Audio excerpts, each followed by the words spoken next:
Today we have with us Mr. Nilesh Shah, Managing Director of Kotak Mahindra Asset Management Company. We invite him to share his perspective on equity markets from the mutual fund point of view. We have seen that there has been a lot of volatility in the equity market globally recently.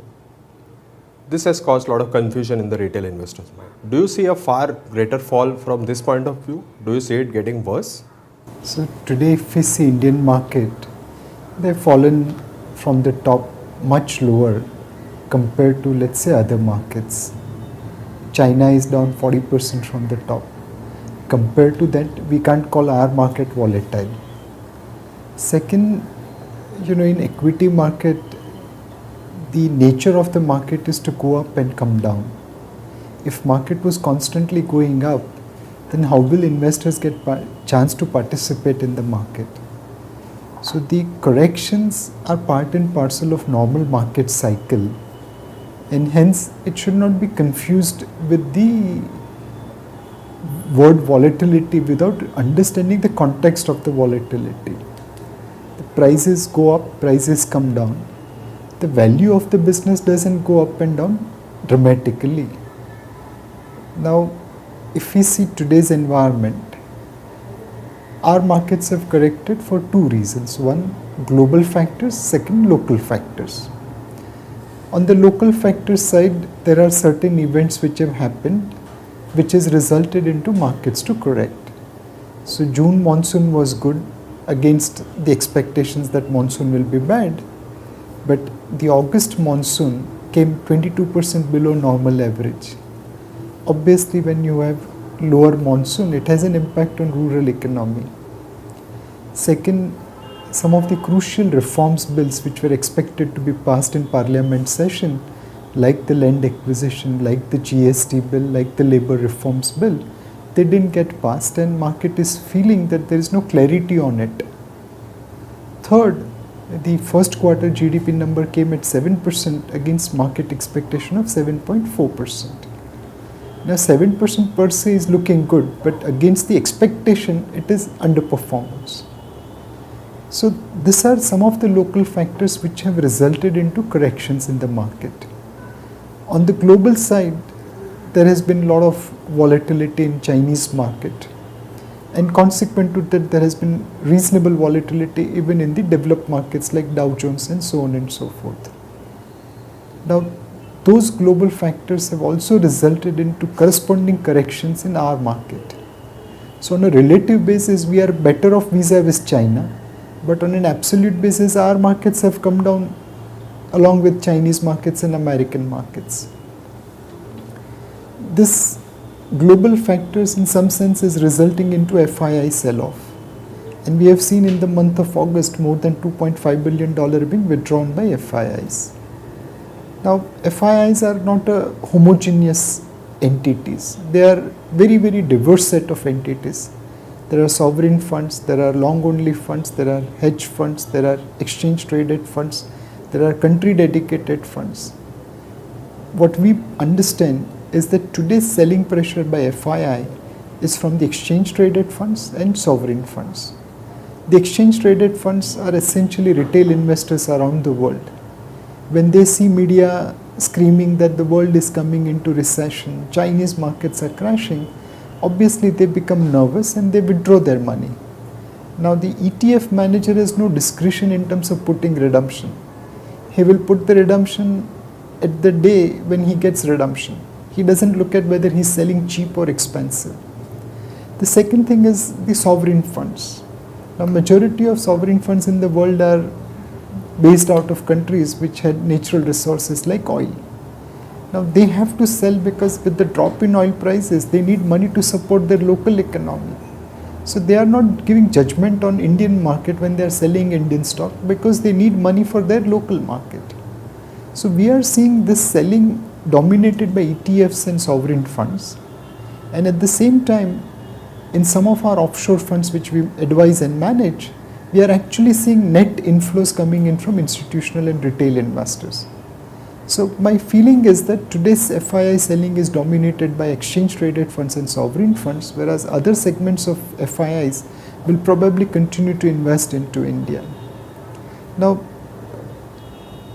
with this correction, our markets have become cheaper vis-a-vis what they were, say, 1 month back or 2 months back. From a long-term valuation point of view, we are just little below fair value compared to just little above fair value a month or 2 months back.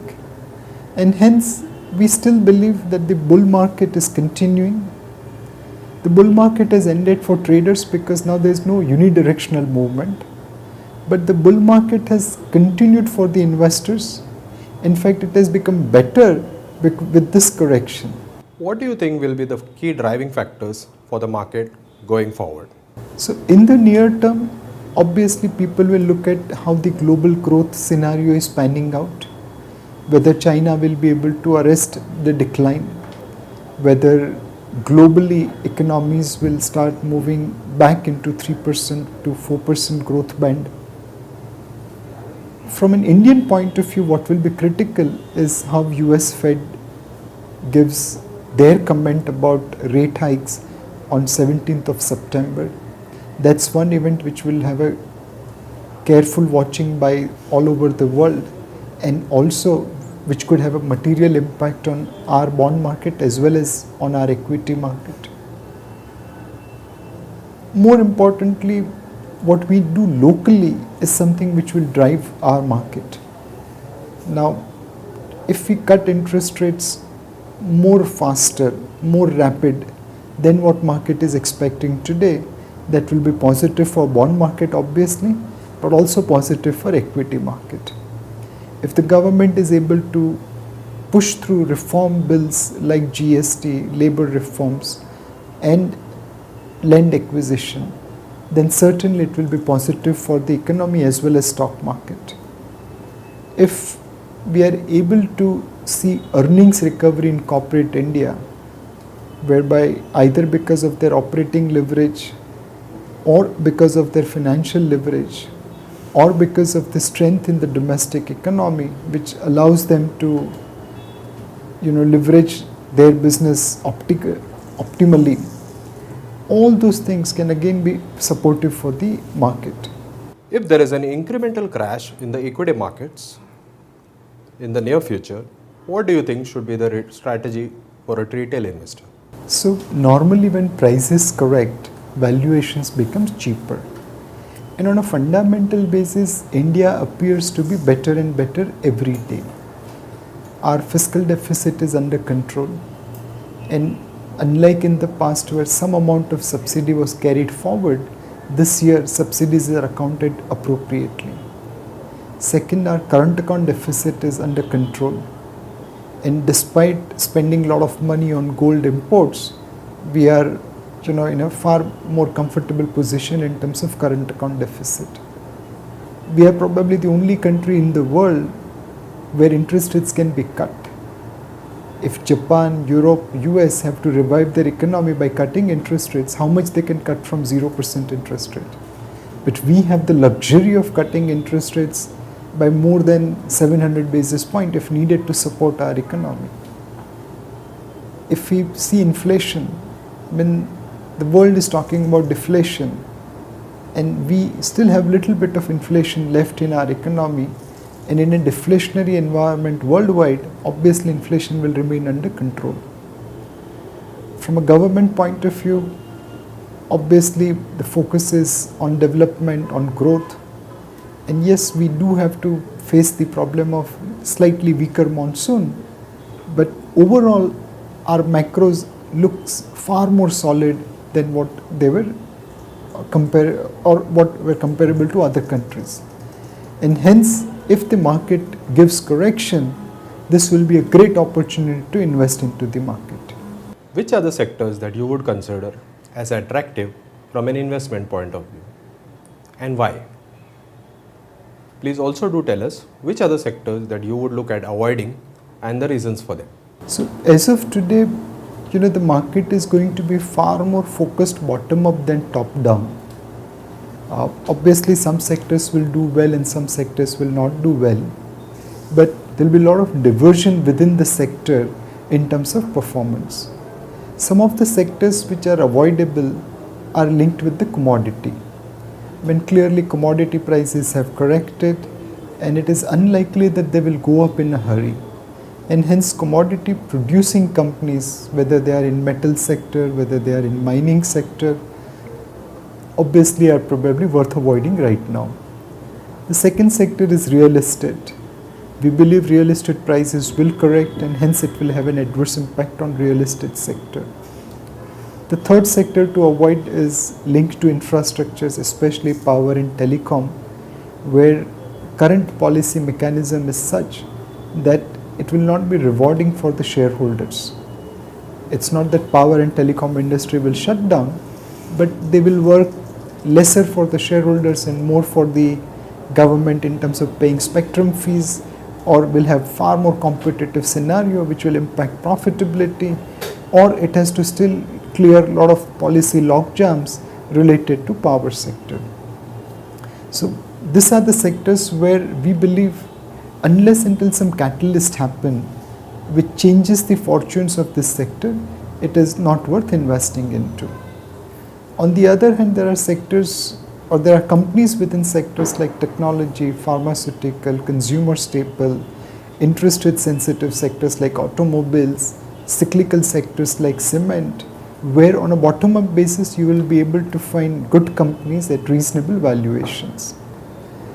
The one big sector, banking and financial services, is where we have to see how policy impacts the fortune of this sector.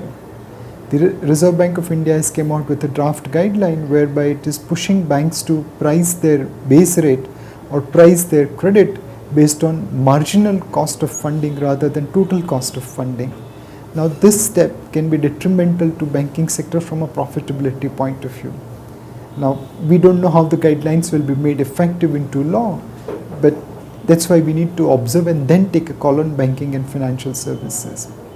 Again, at the cost of repetition, I would like to say that it is the stock selection which will deliver return rather than sector selection.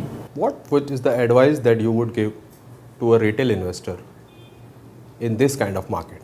So one, the retail investor should realize that if China slows down, it is beneficial to India. We have $38 billion plus trade deficit with China, and with slowing down of China will have very, very limited impact. Second, China slowing down will also mean lower commodity prices. India is one of the largest consumer of commodities, and lower commodity prices is better for India. Third, as China slows down, the investors around the world will look for an alternative, and certainly India will be on their radar. So we will see enhanced investor participation, be it on FDI basis or on FII basis, if problems of China continues to persist. The US Fed rate, if it's raised, one, it is something which market is already knowing.